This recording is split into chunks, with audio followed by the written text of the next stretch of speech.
all these little, it's like new problems that you deal with. Yeah. Like, wait, okay, let's research it. Oh, there's no one doing it.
So we're here at Brooke and Kevin's amazing teepee, and Brooke has been Cato's best friend for some time now. We went to their wedding earlier this year, which was quite an amazing experience. Not traditional in the sense of a normal wedding, and it was a lot of fun.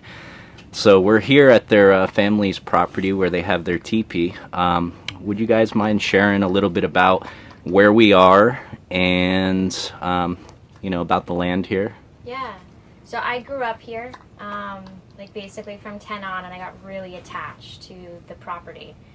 The land here is actually like a cypress forest, and then it opens west up just straight to the Everglades. So we're away from a lot of the EMF, a lot of the phones and the internet doesn't work out here. Everybody has well water. So it's kind of like the best place ever if you're, anywhere sensitive to the Wi-Fi or the radio towers or anything like that. This is the greatest place. Yeah, it is. It's absolutely beautiful, and you guys have quite a bit of land out here, which is pretty awesome, especially for South Florida. It's not something that most people are really used to, so it's really cool. And we were invited to stay here. We've been staying this is day 8. We've been parked our rig out back here, and I've really enjoyed Awesome. the space. It's been so cool. So thanks for having us. Yeah, absolutely. So why don't you guys tell us just a little bit about yourselves, and we can take it from there. Yeah, I guess we're a bunch of weirdos. I start off the bat, I'm a chiropractor, so I already think unusually just about life in general, and grew up in upstate New York. I've always been an outdoorsy kind of guy, love being outdoors, and I feel like as I got older, being through school, I got away from it. You're just inside all the time studying, and then you move to South Florida, which is probably one of the most beautiful material places on the planet. And, luckily, just through the grace of God, I've been on the spiritual path. And that's how I met Brooke, who absolutely loved my life and just been amazing. And just through the spiritual work, you get to a point when you realize how depressing regular life can be. The stuff that everyone lives for, like watching TV every day, all that stuff, at a certain point it stops bringing you joy. And I think that was the main reason why we started to live out in the teepee, is you start to just yearn for outdoors and being outdoors all the time. It's what brings us peace. Mm-hmm. Yeah, I agree. It totally changes how you spend your evening. So when you're living out in the teepee, you don't have a TV out here. You don't have the same kind of electric out here. So you build a fire and you spend time together. You play music. You end up doing arts and crafts or things with your hands that you normally wouldn't. And you find that one day feels like 3 days. You really forget at the end of the day what you did that morning, because you had lived in so much of the present moment. I mean, even just simply like going to the bathroom out here requires so much attention. You know, you're paying attention to so many things, you're hearing so many more sounds, it brings you back into life. And you know, we had to live inside for a period of time over the summer, and as soon as we moved back out here, we were like, why did we ever go back inside? I mean, it was brutal. It was almost, in hindsight, it was very depressing. So our goal is to be out here all year round next year, which will take a little bit of craftiness from the summer heat, but just the energy of sleeping inside of a circular structure and sleeping underneath the stars all night, you can't really explain what happens to you. You just know that you never want to return back. Mm-hmm. And so, I mean, Kevin touched on it a little bit, but I mean, living in a teepee, especially in South Florida, is like unheard of. So where did the original inspiration, like where did that moment of like, hey, let's live in a teepee come from? I mean, that's what people are probably like, how did this happen? You know, we were in our old apartment. We were sitting there, and Brooke was like, you know, I really like tiny houses. I want a tiny house. And I'm like, sitting there. You know, my lease is up in a few months, and I start looking at pictures online, and all of a sudden I see a teepee. And for some reason, something in my soul, I've always really had a connection with that type of lifestyle. And, you know, Brooke has had a connection with Native Americans, so I just threw it out there. How about we get a teepee? Just at first half joking, and Brooke ran with it. She loved it, and from then we just started researching it. Yeah, and like this is a work in progress, but like when you really look at some of the teepees out there, I mean, some people have them really, it's so elaborate and so beautiful inside, and that's where we're gonna work up to, you know, have like a beautiful floor and just really work on having our perfect place out here. But the teepee structure itself, like I remember the first couple nights sleeping, just looking up. I mean, when you look up, it's just unbelievable, and I'm thinking, how amazing is this that we get to sleep and we have the structure that's ours now. And you really start to realize how sacred these structures really are. Yeah, they say, like, you know, before we bought it, we did a lot of research on what it was going to take, you know, if we were going to make the poles ourselves or not. So there's so much digging that you have to do, because, like, this is the farthest southern teepee that somebody's living in, at least posted online. And there's like all these little details that we had to figure out. You know, we ended up getting flooded, and you know, what kind of flooring do you use for somewhere that's humid? And it's been an interesting process for sure. But I don't think him and I would have ever suspected what like a living creature this place really is. I mean, she kind of, in a sense, like it's its own being, and we live in a tune with her. And in the beginning, you know, we would get all of these little creatures that would come into the teepee because this is their land. You know, we erected this thing, and we would come in, there would be a 3-foot basilisk, you know, on top of our clothing rack. And like, what are you guys doing here? This is where I live, but I like the hangout spot. So it was like a total conversation, and now I feel like we're so protected in here. It's almost like the canvas feels more like walls, and with the alligator noises that we've heard, and all of the weird bats and the owls that you hear at 2 o'clock in the morning. I mean, the Everglades is alive in the middle of the night. It still feels like home. It still feels like we're in the womb of something. Tell me, what has been the biggest challenge living in a teepee? Definitely temperature, number one. Like, you can't hang out in a teepee during the day. Yeah. During the day, it gets way too hot, so we're out there. And then number two, it's the how wet it gets. And it's not even just from above. I mean, we can close off the roof and tie it up so rain doesn't come in too much, but it actually soaks up from underneath. So that's something that we're going to have to deal with. But to us, the fun part about it was, in the beginning, the initial challenge was getting used to all the bugs again.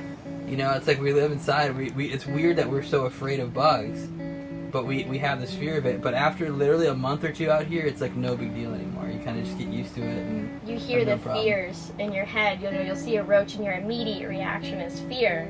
And then you're like, why am I afraid of this? It's not going to hurt me at all.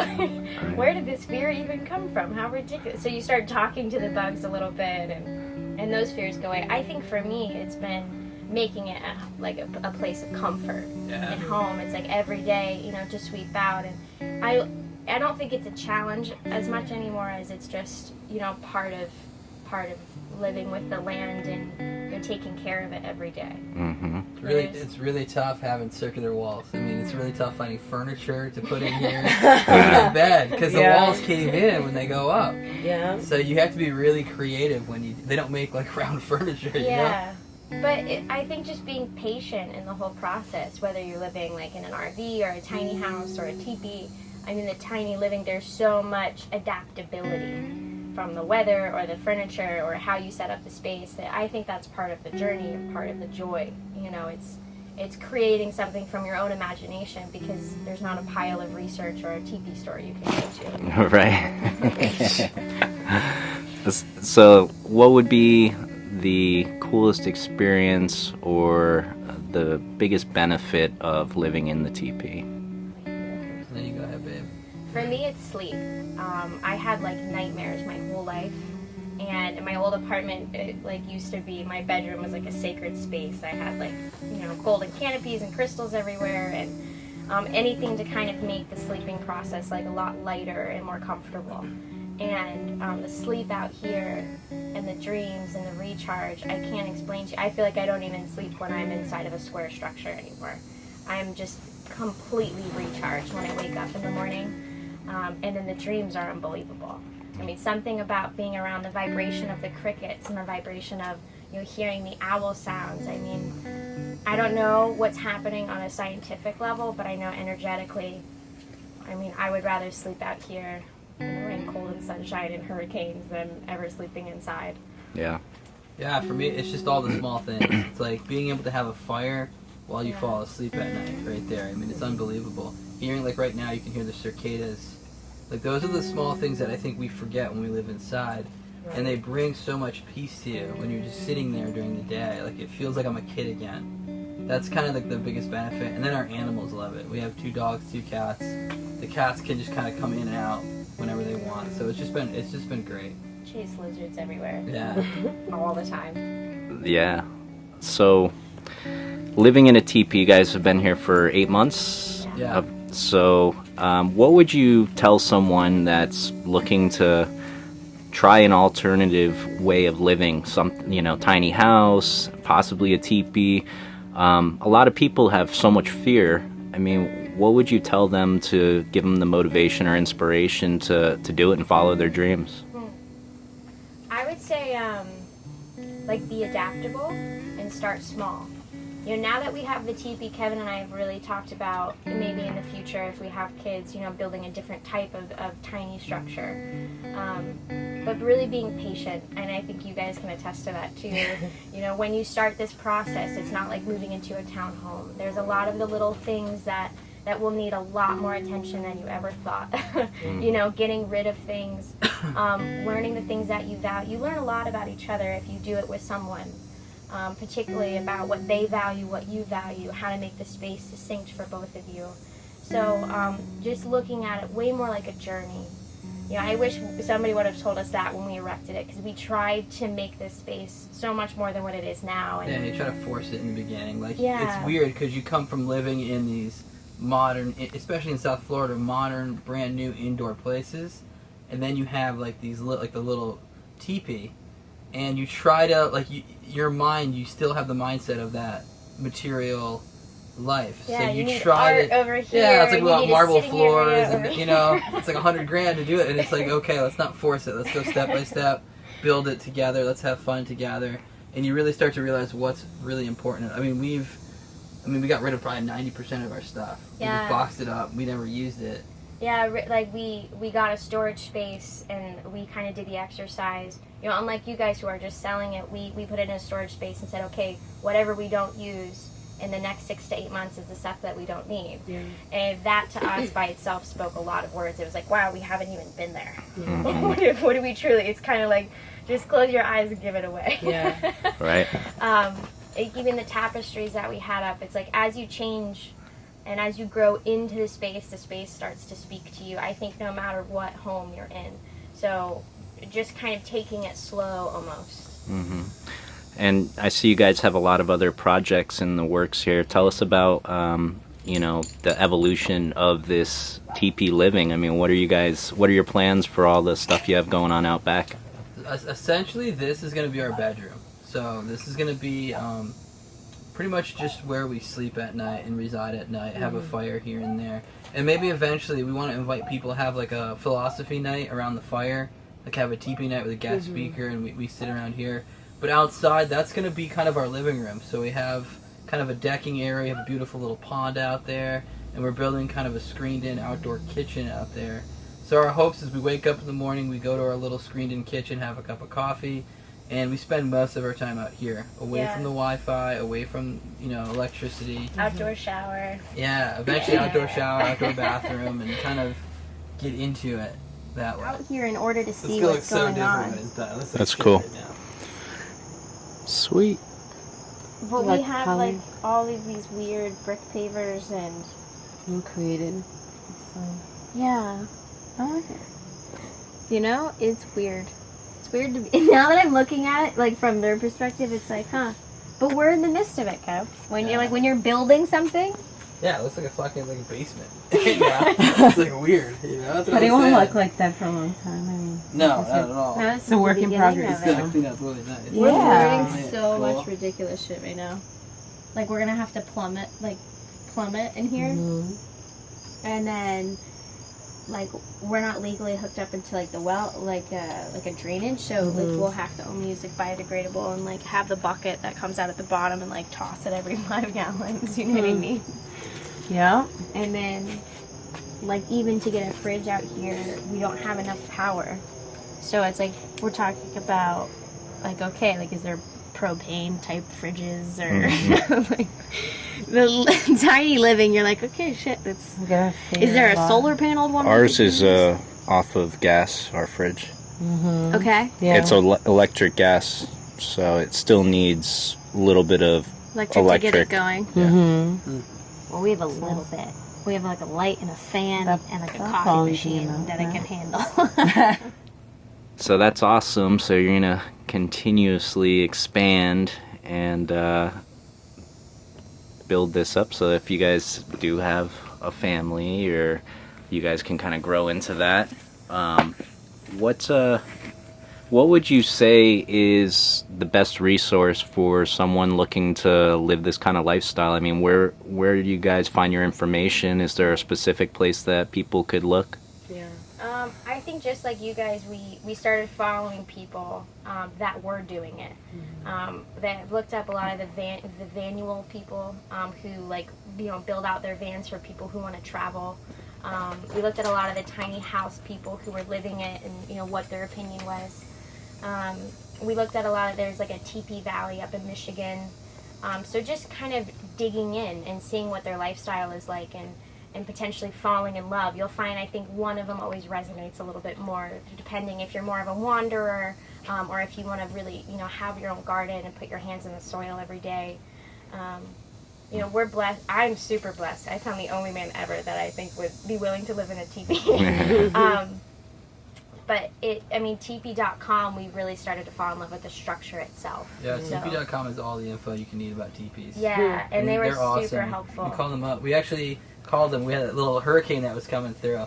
And we're like, do you think it'll hold up? And they're like, we don't know. Like, the teepees are supposed to withhold, the way they're designed is brilliant. They're supposed to withhold tornado winds. So 60, 80 mile per hour winds. Wow. And luckily the hurricane wasn't that big, but we got gusts of 60, 80 miles per hour, and we kept it up, and it stood. We weren't staying in here. We didn't want to test it out the first time. But it totally Second withstood it. Yeah. Yeah. Not So- what happened to it.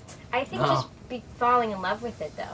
I Yeah. mean, some of the people who have rebuilt their Airstreams, I mean, it looks like they just live in a Martha Stewart dream world. Yeah.